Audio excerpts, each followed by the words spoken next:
Students, बच्चों हम chapter 14 का पार्ट 5 आज पढ़ने वाले हैं। टॉपिक है आज का म्यूटा रोटेशन, मतलब परिवर्ती ध्रुवण घूर्णन। आप हिंदी में भी लिख लीजिए बच्चों इसको, म्यूटा रोटेशन।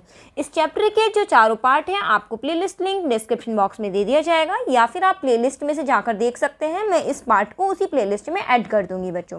चलिए पढ़ते हैं आज का आगे का टॉपिक। इसको पढ़ने से पहले एक चीज़ मैं बता दूँ बच्चों, हमारे इस जो हमारा यूट्यूब चैनल है, इस पर मैंने 12वीं क्लास की जो है केमिस्ट्री के first, second, third, fourth, fifth, 7th chapter जो है ये सब करा चुकी हूँ। आप प्लीज़ हमारी प्लेलिस्ट से जाकर इन सबको पढ़ सकते हैं और आगे बच्चों में शेयर कर सकते हैं। चलिए बच्चों पढ़ते हैं आज का टॉपिक। सबसे पहला तो हम टॉपिक पे जाते हैं। टॉपिक क्या कहता है? परिवर्ती का मतलब क्या होता है? चेंज होने वाला, मतलब जिसमें चेंज होने की गुंजाइश हो। ध्रुवण घूर्णन, ध्रुवण घूर्णन का मतलब क्या है? एक्चुअली क्या बच्चों, आपने स्टीरियो केमिस्ट्री नहीं पढ़ी है तो मैं आपसे एक रिक्वेस्ट है बच्चों, चैप्टर 16 जो है वो आपके एनसीईआरटी के सिलेबस से हटा दिया गया है, जिसका नाम है त्रिविम रसायन। लेकिन मैंने अपनी वीडियो में करा रखा है, तो आप बेसिक नॉलेज पक्का करने के लिए स्टीरियो केमिस्ट्री की आप उस चैप्टर को जरूर पढ़ लीजिएगा, ताकि आपके कॉम्पिटिशन एग्जाम में भी अच्छी हेल्प हो पाए। थोड़ा मैं क्लियर करने की यहाँ कोशिश करती हूँ ध्रुवण घूर्णन का मतलब क्या है। यहाँ पे बच्चों ये देखो, यहाँ पे हमने एक सॉल्यूशन लिया। एक क्या लिया हमने? यहाँ पे सॉल्यूशन लिया। किसी भी चीज़ का सॉल्यूशन ले लिया हमने। इस सॉल्यूशन में क्या करते हैं बच्चों? यहाँ से लाइट पास करते हैं। क्या पास करते हैं बच्चों? लाइट, मतलब किरण। ये लाइट यहाँ से पास होती है।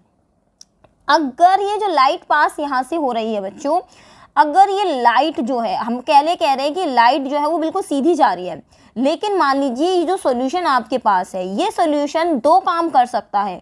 वो या तो ये जो लाइट पास हो रही है वो या तो इसको राइट साइड घुमा देगा, या ये सॉल्यूशन इस लाइट को कहाँ घुमा देगा? लेफ्ट साइड, मतलब या तो घड़ी की दिशा में या घड़ी की विपरीत दिशा में, मतलब या तो क्लॉकवाइज या क्या घुमा सकता है? Anti clockwise.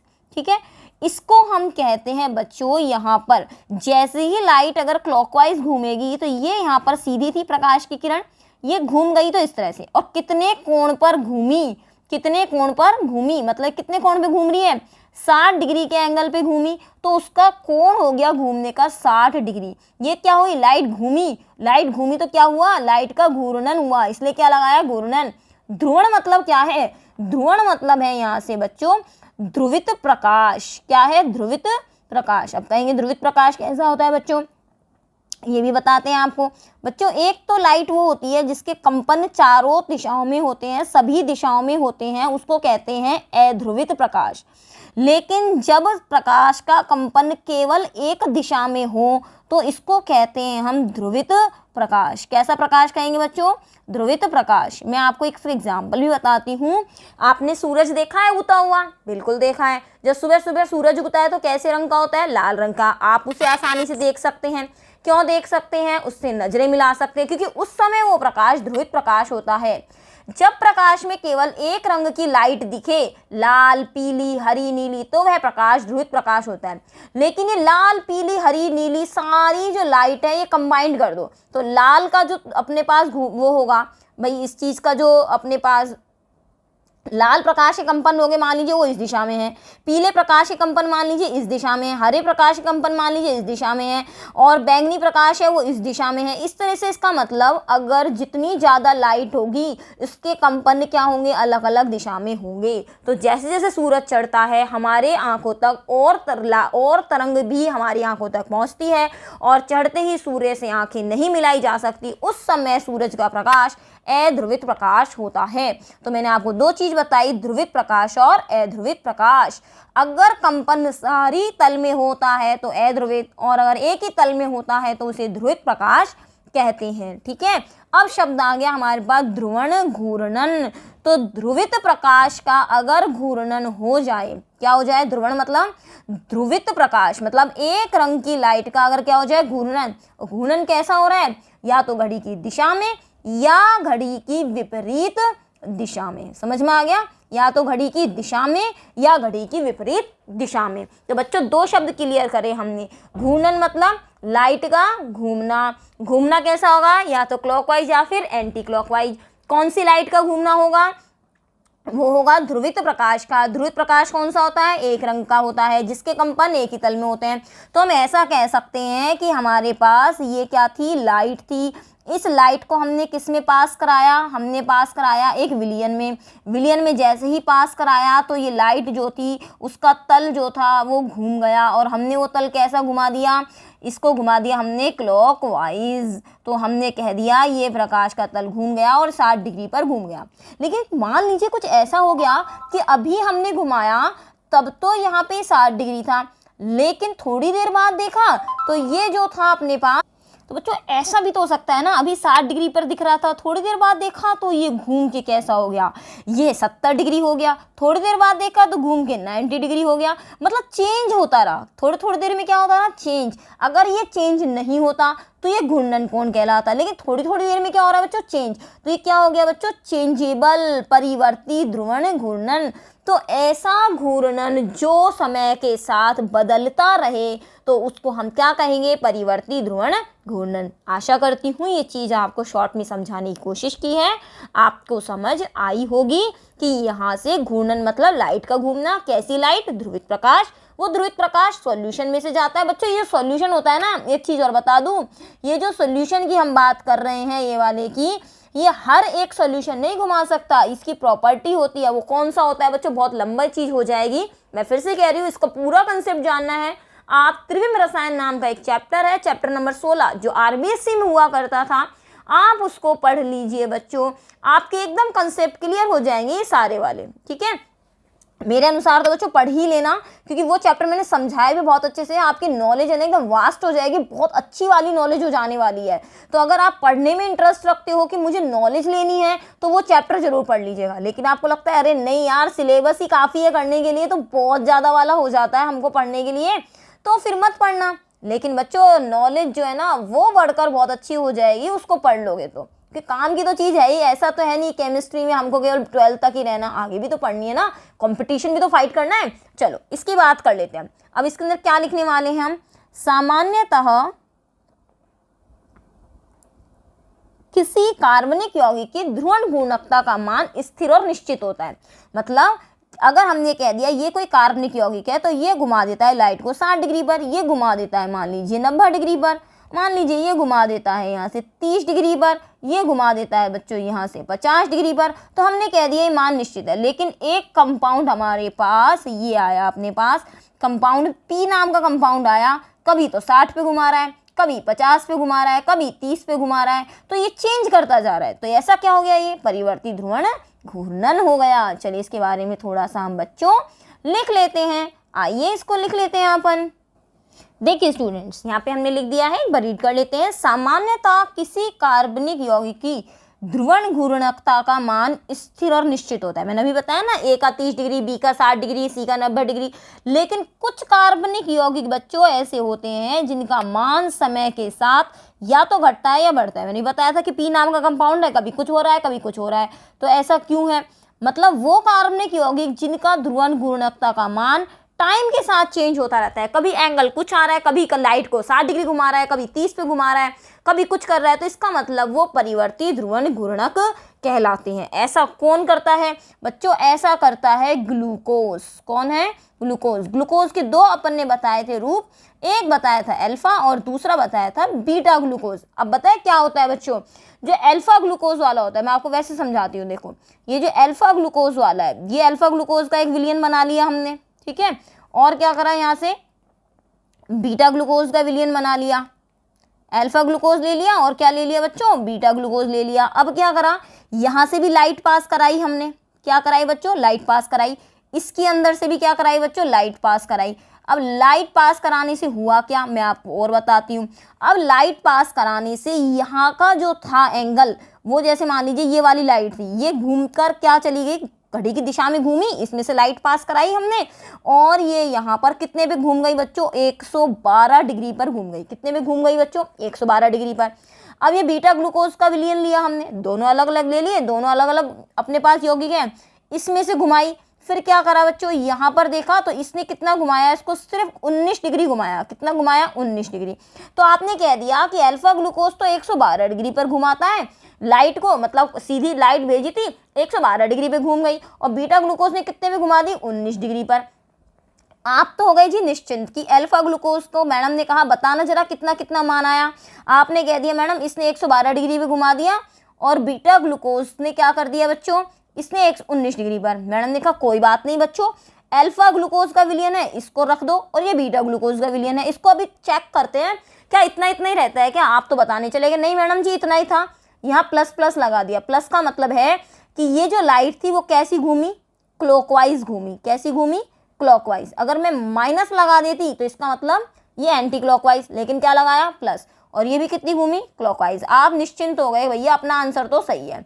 आधे घंटे बाद मैडम ने चेक किया, आपने देखा कि मैडम ने जब चेक किया तो यहाँ पर जो लाइट थी यहाँ पर घूमने का कोण आया केवल 52 डिग्री। कितना आया, 52 डिग्री। मैडम ने बीटा ग्लूकोज को चेक किया, वो भी कितना आया, 52 डिग्री।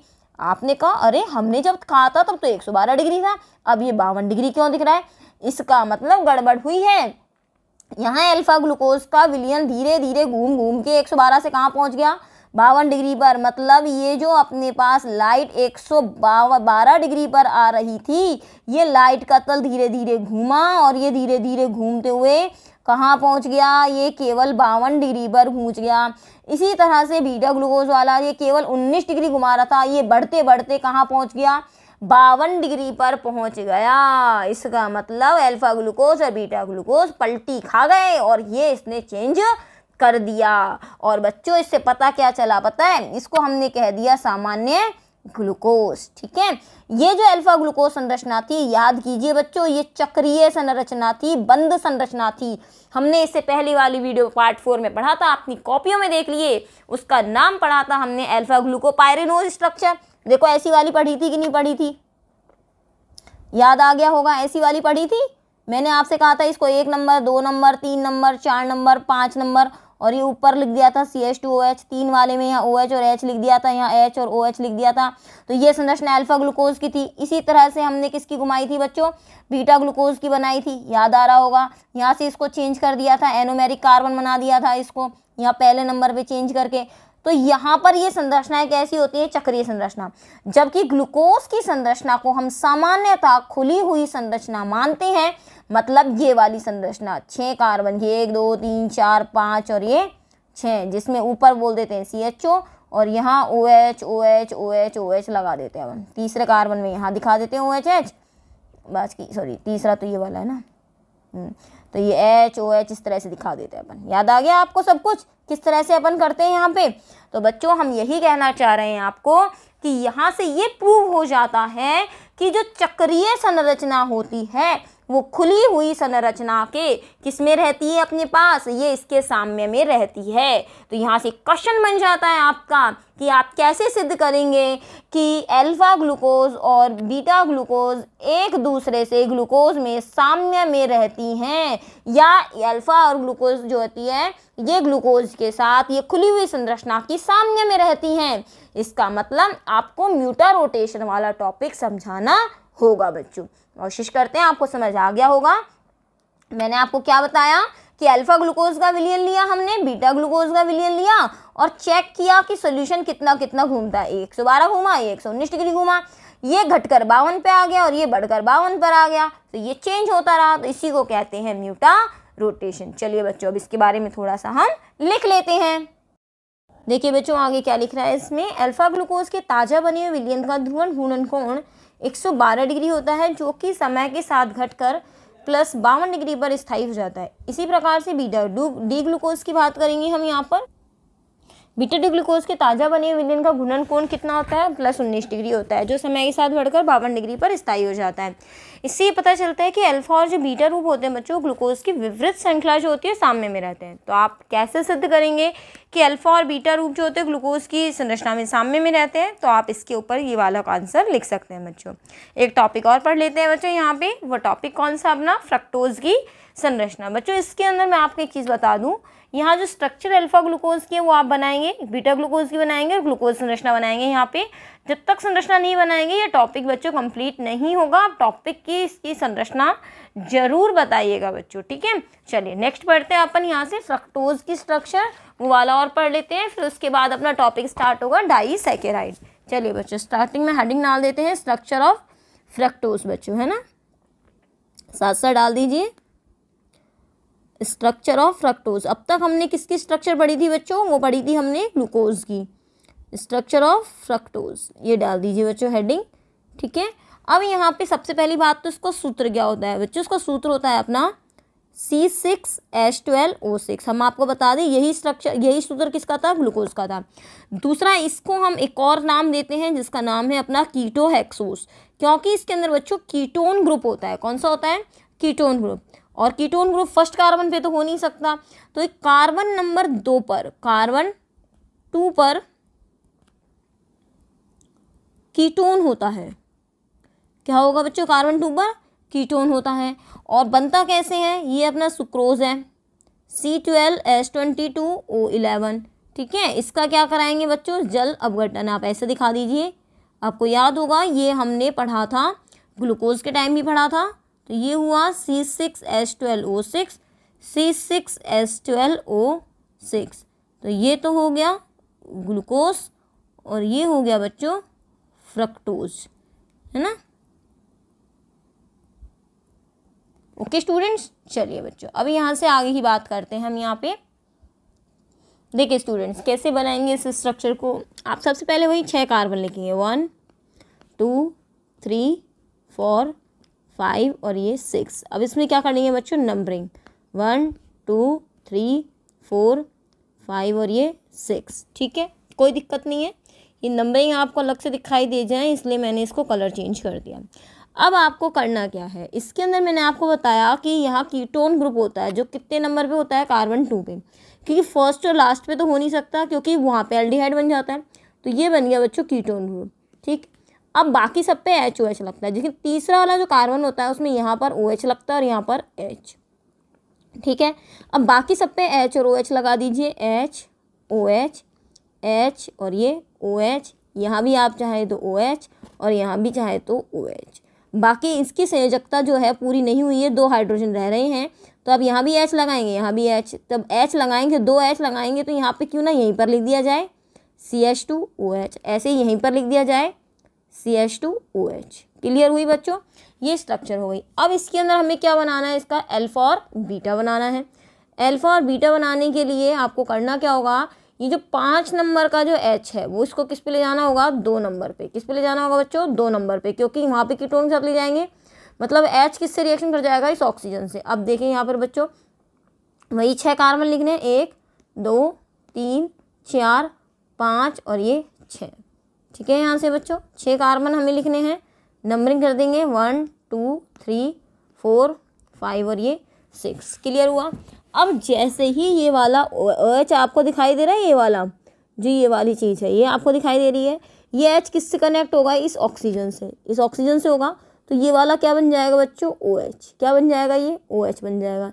ये वाला CH2OH है ही, ठीक है। बाकी सब जो होगा यहाँ से मैं आपको बता दूँ बच्चों, ये OH बन ही गया अपना दूसरे नंबर वाला। कौन सा बना बच्चों? ये दूसरे नंबर वाला ये जो OH बना। अब आप चाहें तो यहाँ पर H OH ये वाली तो चीज़ें पूरी कर ही सकते हैं जो यहाँ पर है अपनी, 3 नंबर को 3 नंबर के जैसे, 4 नंबर को 4 नंबर के जैसे, 5 नंबर में यहाँ H है और यहाँ पर ये जो H था आपका, ये वाला जो H था, ये वाला H वो ऊपर वाले से जुड़ गया। तो यहाँ पर क्या रह गया? ये वाला जो ऑक्सीजन आपको दिख रहा है यहाँ पर क्या रह गया बच्चों? केवल ऑक्सीजन रह गया। केवल क्या रह गया बच्चों? ये जो ऑक्सीजन दिख रहा है वो केवल यहाँ पर रह गया। और ऑक्सीजन किससे जुड़ गया ये बच्चों? ये वाला जो था OH उससे जुड़ेगा।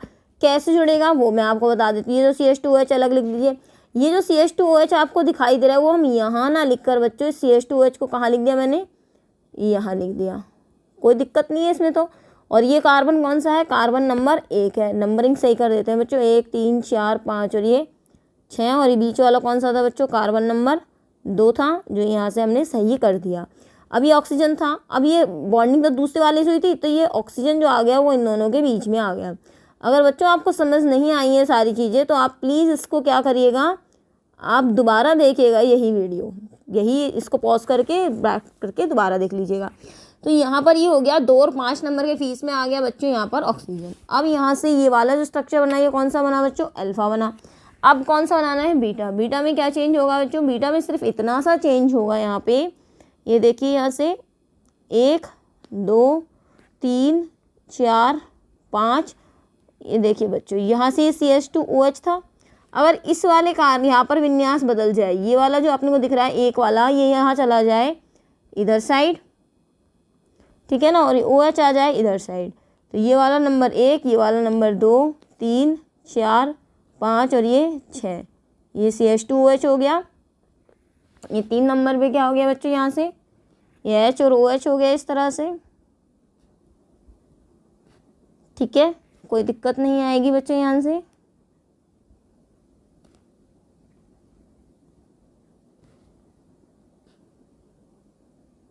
ये देख लीजिए बच्चों, केवल चेंजेस कहाँ हुए हैं वो मैंने आपको बता दिया है। ये ऑक्सीजन है, ये 1, 2, 3, 4, 5 और ये 6, ठीक है बच्चों। ये वाला कौन सा हुआ बच्चों, यहाँ से ये वाला हो गया बच्चों बीटा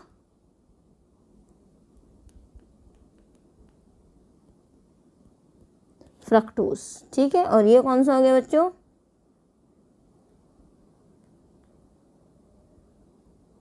अल्फा फ्रक्टोज, ठीक, और ये भी कौन सा हो गया बीटा डी फ्रक्टोज, ये अल्फा डी फ्रक्टोज। अब अपने पास आती है बच्चों इसकी हावर्त संरचना। हावर्त संरचना कैसे बना लेंगे वो देख लेंगे बच्चों। यहाँ से हावर्त संरचना कैसे होंगे, यहाँ पे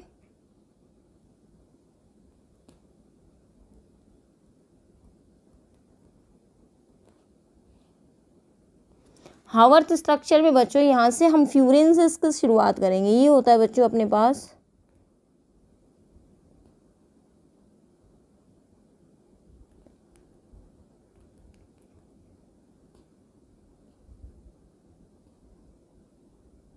ये फ्यूरेन है बच्चों, है ना, ये यहाँ से बना दिया। अब ये जो फ्यूरेन है बच्चों, यहाँ से अगर मैं इसकी नंबरिंग करूँ तो यहाँ पर ये अपने पास कितने कार्बन है, 1, 2, 3 और ये 4, ठीक है। इसकी मैं स्ट्रक्चर की जो संरचना की तुलना करूँगी वो इसी से करूँगी। क्यों करूँगी बच्चों, यहाँ पर देख लेते हैं हम। यहाँ पे ये मैंने फ्यूरेन बना दिया यहाँ से,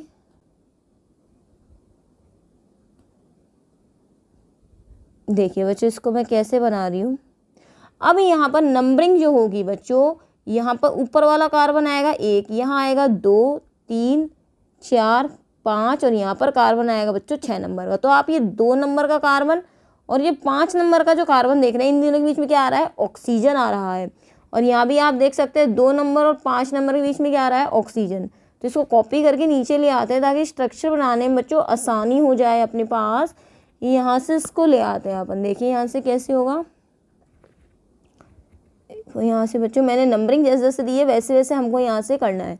ये देखिए यहाँ से बच्चों जो अपने पास ये वाला पोर्शन है, ये वाला पोर्शन अपने को दिख रहा है राइट वाला, ये तो जाएगा ऊपर, और जो लेफ्ट वाला दिख रहा है ये जाएगा नीचे। तो राइट वाला जो ऊपर है तो यहाँ पर क्या जाएगा CH2OH, ठीक है, फिर नीचे क्या जाएगा OH। तीसरे नंबर पे देखिए ऊपर OH नीचे H, ऐसे चौथे नंबर पे यहाँ ऊपर H नीचे OH, ऐसे लास्ट वाले में देखिए यहाँ पर H और यहाँ क्या है CH2OH है।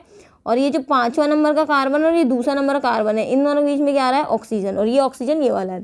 तो ध्यान रखिएगा हमेशा बच्चों, यहाँ पर ये जो आएगा CH2OH कहाँ जाएगा बच्चों, ऊपर, और नीचे क्या आ जाएगा H, मतलब ये और ये। तो 6 नंबर हो गए यहाँ से। नंबरिंग कौन से हो गए, 1, 2, 3, 4, 5 और ये 6। तो ये जो संरचना हुई बच्चों इसका नाम क्या होगा, इसका नाम होगा अल्फा डी फ्रक्टोफ्यूरेनोज। कैसे हुआ फ्रक्टोफ्यूरेनोज, अल्फा स्ट्रक्चर तो अल्फा, और यहाँ पर ये इसका विन्यास जो है वो दाईं तरफ है OH का, इसलिए डी, फ्रक्टो मतलब फ्रक्टोज के लिए, फ्यूरेन मतलब इस वाले के लिए है, तो फ्रक्टोफ्यूरेनोज। अब हम एक स्ट्रक्चर और बनाते हैं बच्चों। मैं इसी स्ट्रक्चर को वापस कॉपी कर रही हूँ, क्यों कर रही हूँ वो भी समझा दूंगी आपको। मुझे स्ट्रक्चर जो बनानी है वो बनानी है बच्चों बीटा। मैंने कुछ भी नहीं करा, मैंने ऐसे कैसे करा। फिर चेंजेस क्या होंगे, चेंजेस ये होंगे बच्चों यहाँ से कि ये जो OH है इसमें ये तो चला जाएगा ऊपर, और CH2OH कहाँ जाएगा बच्चों, नीचे। तो ये हो गया कार्बन नंबर 1। कौन सा हो गया बच्चों, ये कार्बन नंबर 1 हो गया अपने पास। लेकिन हमने ये चेंजेस करे हैं, इसको हम क्या कहेंगे, बीटा डी फ्रक्टोफ्यूरेनोज, ठीक है। अब यहाँ पर हम बता दें आपको, ये जो कार्बन होगा बच्चों इसको हम कहेंगे एनोमेरिक कार्बन, जहाँ पर हमारे पास ही चेंज हुआ है, मतलब स्ट्रक्चर नंबर ये वाला दूसरे नंबर वाला स्टार मैंने लगा दिया, इसका मतलब ये कौन सा कार्बन है, एनोमेरिक कार्बन है। तो ये हो गई बच्चों फ्रक्टोज की कंप्लीट स्ट्रक्चर, ठीक है, चलिए अब अपन नेक्स्ट में पढ़ेंगे अपन डाइसैकेराइड। थैंक यू स्टूडेंट्स, यहाँ पर ये वाला टॉपिक फिनिश होता है। प्लेलिस्ट में जाके देखिएगा, 12th क्लास के लिए काफ़ी सारे चैप्टर पहले से प्रिपेयर्ड हो चुके हैं ऑलरेडी, आप वहाँ से इसको पढ़ सकते हैं। 10th चैप्टर भी आप पढ़ सकते हैं बच्चों, थोड़ा बहुत चेंज है एनसीईआरटी को लेकर, लेकिन ज़्यादा चेंजेस नहीं है, आप इजीली वहाँ से उसको पढ़ सकते हैं। थैंक यू स्टूडेंट्स, मिलते हैं नेक्स्ट वीडियो में, बाय बाय।